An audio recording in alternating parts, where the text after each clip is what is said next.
Hello friend, Telegram के playlist में आपका स्वागत है। तो लास्ट वीडियो में हम लोगों ने सीखा था प्रोफेशनल टैक्स कैसे कैलकुलेट करते हैं और इसका टैली में एंट्री कैसे होता है। ठीक है, उससे पहले हम लोगों ने सीखा था ईएसआई पीएफ के बारे में और सैलरी स्लिप जनरेट करना मैंने सिखाया था। ठीक है, तो आज का जो टॉपिक है वो बोनस के ऊपर है। ठीक है, तो पहले बोनस समझ लेते हैं क्या होता है। तो बोनस क्या होता है कि कंपनीज में जो आपको नेट सैलरी मिलता है उसके ऊपर कंपनीज आपको 8.33% बोनस देता है। ठीक है, ये बोनस आपका मंथली भी हो सकता है और ये बोनस या तो फिर एनुअली भी हो सकता है। ठीक है, तो कहीं कहीं पे क्या होता है कि आपके सैलरी के साथ ही बोनस दे दिया जाता है। ठीक है, और किसी किसी कंपनी में क्या होता है कि बोनस ईयर एंड के बाद दिया जाता है। लाइक मैं एक एग्जांपल से समझा देता हूँ। लाइक अप्रैल से फाइनेंशियल ईयर स्टार्ट होता है। ठीक है, अप्रैल से मार्च तक चलता है फाइनेंशियल ईयर। मैं यहाँ पे ड्रैग कर लेता हूँ मार्च तक, तो ये 12 महीना हुआ। तो सपोज करते हैं 12 महीना में आपका अप्रैल से जो बोनस बनता है 1000 रुपया बनता है। ठीक है, 1000 रुपीज आपका बोनस बनता है अप्रैल मंथ में। ठीक है, और वैसे करके आपका हर मंथ में 1000 रुपया करके बोनस बना। बट कुछ कुछ कंपनी क्या करती है, आपके सैलरी के संग बोनस नहीं देती है। ठीक है, मैक्सिमम कंपनी करती है, कुछ कुछ क्या और कुछ ही कंपनी करती है जो बोनस आपके सैलरी के साथ दे देती है। ठीक है, तो जब कंपनी आपकी सैलरी बोन अ, सैल जब आपकी बोनस सैलरी के साथ ना दे तो उस केस पे कंपनी क्या करती है, लाइक ये जो 12,000 रुपया आपके सैलरी से कट जाता है। ठीक है, और उसका जो बोनस होता है, मतलब सैलरी सीटीसी से कटता है। सैलरी तो आपको मिलता ही है बट सीटीसी से आपका कट जाता है। और ये पैसा जो है वो 12,000 रुपया वो क्या करती है, नेक्स्ट ईयर जब भी मतलब फाइनेंशियल अगर ये 23-24 है। ठीक है, तो 24-25 का जो फाइनेंशियल ईयर होगा उसमें या तो फिर वो अगर जैसे बंगाल में क्या होता है कि दुर्गा पूजा के टाइम पहले आपको ये बोनस मिल जाएगा। ठीक है, ये बोनस दे दिया जाता है।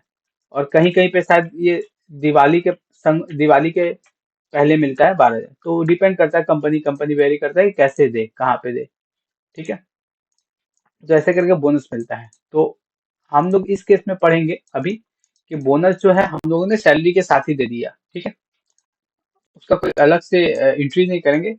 ठीक है, एक बार में सैलरी के साथ दे दिया। और अगर आप ऐसा दिखाना चाहते हैं कि सैलरी के साथ नहीं दे, ये जो बोनस है अलग से हम अपने पास रखें, तो उसका एक अलग एंट्री होता है। ठीक है, अच्छा ये बोनस में लिखा कहाँ पे है कि 8.33 बोनस देना है, इतना परसेंटेज देना है।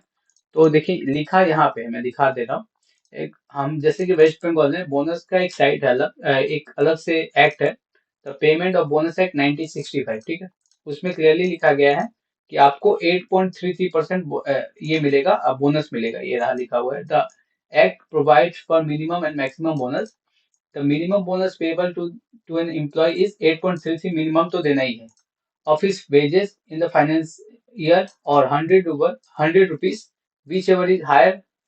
मतलब इन दोनों में से 8.33 निकालने में जो पर डे का आएगा और 100 रुपया पर डे जो बनेगा उसमें से जो भी हायर होगा वो आपको बोनस देना है। ठीक है, और मैक्सिमम आप 20% बोनस दे सकते हैं।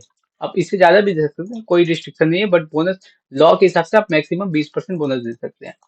अगर किसी का wages presently an employ drawing wages up to pay 10,000 per month is entitled to bonus on the basis of calculation of his wage up to 3,500 per month. मतलब क्या हुआ कि जो 10,000 जो भी वेजेस मिलता है किसी को, किसी एम्प्लॉय को, तो वो 35 रुपया पर मंथ, मतलब अप टू 3500, 3500 नहीं, अप टू 3500 उसको क्या होता है कि बोनस कैलकुलेट किया जाता है। ठीक है, तो डिपेंड करता है कि अब देखिए 10,000 सैलरी है तो 3500 रुपये ही बोनस नहीं मिलेगा हर मंथ। ये 10,000 अगर होता है तो 3500 तक मिल सकता है। अब जिसका सैलरी ज्यादा है उसको भी उस हिसाब से मिलेगा, कैलकुलेशन के हिसाब से। तो इसका एक कैलकुलेशन अलग से बनता है, वो कैलकुलेशन मैं दिखा देता हूँ कैसे बनता है। देखिए ये एक कैलकुलेशन बनाया हुआ है, इसमें क्या है कि मैंने सीरियल नंबर ले लिया, एम्प्लॉय कोड ले लिया, एम्प्लॉय नेम ले लिया। ठीक है, नेचर ले लिया। ठीक है, और इस नेचर के बेस पे पर डे का सैलरी निकाल लिया। ठीक है, कि अनस्किल, सेमी स्किल, स्किल और हाई स्किल क्या है। तो पर मंथ का ये आपको बेसिक सैलरी देना पड़ेगा। ठीक है, उसके बाद पर डे का ये हिसाब है, जोन 1 का ये है, जोन 2 का ये है। ठीक है, जोन 1 में म्यूनसिपल एरिया पड़ता है, कॉर्पोरेशन एरिया पड़ता है, जोन 2 में rest of other other areas पड़ता है। ठीक है, अब इसमें क्या हुआ है कि नेट सैलरी जो यहाँ निकाला गया वो इस बेस पे निकाला गया। ठीक है, नेट सैलरी जो आपको दिया गया है कार्ड छाट के, जो आपके बैंक में जाता है पैसा, ठीक है, उसमें से उसमें से हम लोगों ने यहाँ पे मिनिमम वेजेस निकाल लिया। मिनिमम वेजेस कैसे निकाला कि मैंने यहाँ पे एक फार्मूला लगा दिया कि अनस्किल अगर होगा तो उसका मिनिमम वेज 9,841 रुपीज आएगा, ठीक है। और वो जितना दिन प्रेजेंट होगा, लाइक इस यहाँ पे क्या किया गया है कि इसको इसको क्या किया गया, मैं दिखा देते हैं यहाँ पे मैनुअल एक बार करके। ये जो अमाउंट है पर मंथ का डिवाइड कर दिया गया 31 डेट से, मतलब 31 का मंथ है। मैंने मई मंथ का कैलकुलेशन किया हूँ यहाँ पे इस सेट में। मेरा जो कैलकुलेशन है वो मई मंथ का है, ठीक है। यहाँ पे जो अटेंडेंस है वो मई मंथ का है, तो उसमें 28 दिन ही प्रेजेंट है वो, ठीक है। तो 28 दिन का ही बोनस मिलेगा उस मंथ में, ठीक है। तो यहाँ पे क्या किया मैंने, total unskilled divided by 31 into 28, तो ये अमाउंट आता है मिनिमम, ठीक है। मिनिमम वेजेस ये आता है। और सीलिंग क्या है, सीलिंग 7,000 का है, ठीक है, बोनस का। सीलिंग 7,000 का और मिनिमम वेजेस ये है, तो इन दोनों में से जो भी मैक्सिमम होगा उसके ऊपर 8.33 लगाना है। तो फार्मूला यहाँ पे देखिए वही है, मैक्सिमम ये और ये में से जो भी मैक्स होगा उसके ऊपर 8.33% बोनस आपको देना होगा, ठीक है। ये गवर्नमेंट कैलकुलेशन के हिसाब से, गवर्नमेंट का जो भी कैलकुलेशन है उसके हिसाब से। बट हमारी सीट में क्या किया गया, हम लोगों ने ज्यादा ही बोनस दे रहा है, देख नेट सैलरी को हम लोग ज्यादा बोनस दे रहे हैं। तो ज्यादा आप दे सकते हैं, ऐसा कुछ नहीं है, ठीक है। तो ये गवर्नमेंट कैलकुलेशन के हिसाब से हो गया। और ये हम लोग का जो एक्चुअल कैलकुलेशन हो रहा है वो, तो हम लोग एक्चुअल कैलकुलेशन ही करेंगे क्योंकि इसमें हम लोग ज्यादा बोनस दे रहे हैं एम्प्लॉय को, ठीक है। तो चलिए एक बार इसका एंट्री कैसे होगा टैली में एक बार देख लेते हैं। तो हम लोग टैली का जो लास्ट कंपनी में हम लोग बनाए थे अपने लोग, प्रोफेशनल टैक्स का एंट्री किए थे, एसआईपीएफ का एंट्री किए थे, तो उसी कंपनी में आ गए। तो मैंने लास्ट वीडियो में बताया था कि कैसे पे हेड क्रिएट करते हैं, ये सारा पे हेड है, ठीक है, कैसे क्रिएट होता है, फिर उसके बाद एम्प्लॉय कैसे क्रिएट करना है, कैसे अटेंडेंस क्रिएट करना है, सारा मैंने बता चुका हूँ लास्ट वीडियो में, ठीक है। तो अभी का जो टॉपिक सब वो है हम लोग का बोनस कैसे क्रिएट करेंगे। तो पहले हम लोग आते हैं अल्टर में। आपको पता है अल्टर में क्यों जाना पड़ता है, नहीं पता तो पुराना वीडियो देख लीजिएगा अल्टर में क्यों जाना पड़ता है।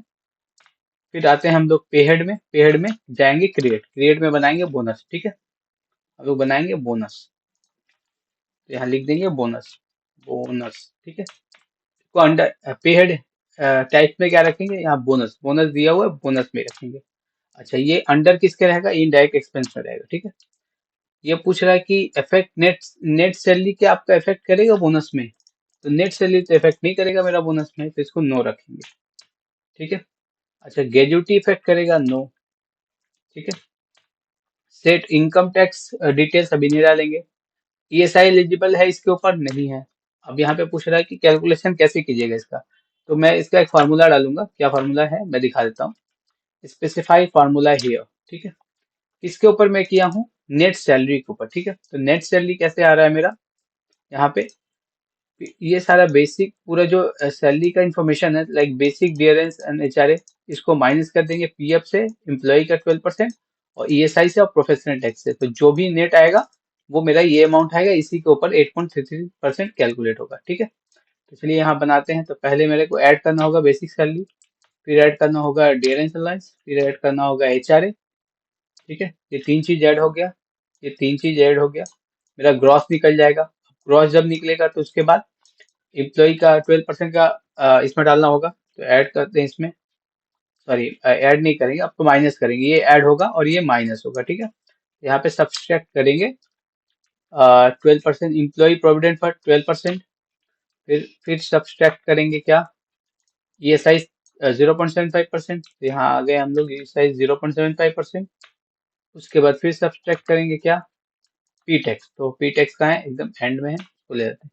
तो तीन ऐड हुआ और तीन सब्सट्रैक्ट हुआ। कैसे सब्सट्रैक्ट हुआ, इन तीनों को ऐड कर दिया और इन तीनों को ऐड कर दिया, उसके बाद इससे इसको माइनस कर दिया, तो हो गया। तो मेरा ये आना चाहिए, ठीक है। अब यहाँ पे आते हैं क्या क्या परसेंटेज है, परसेंटेज 8.33%, ठीक है। कोई इसका वो लिमिट नहीं है, 8.33% सबको मिलेगा। इसमें आप लिमिट भी लगा सकते हैं कि अगर किसी का सैलरी अगर 50 से अबव है, नेट में आ रहा है, तो उसको बोनस नहीं मिलेगा, ये भी कर सकते हैं आप, ठीक है। किसी किसी कंपनी में होता है कि 50 से अबव जो रहता है उसको बोनस उतना नहीं मिलता है, एक लमसम मिल जाता है और कहीं कहीं पे मिलता भी नहीं है, ठीक है। तो आ गया, तो ये बोनस का मैंने पे हेड क्रिएट कर दिया, ठीक। अब मेरे को आना पड़ेगा कहाँ पे, एम्प्लॉय में, एम्प्लॉय में जाके आपको एम्प्लॉय में ऐड करना पड़ेगा, वो है वो पे हेड को।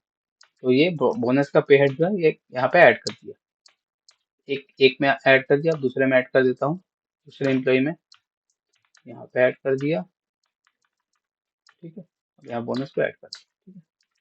हो गया सेव हो गया, दोनों चीज हो गया। हम लोग आते हैं वाउचर में। वाउचर में आने के बाद हम लोग अटेंडेंस पहले क्रिएट कर देते हैं। तो मैं एक काम करता हूँ, मैं अगस्त मंथ का अटेंडेंस मारता हूँ, ठीक है।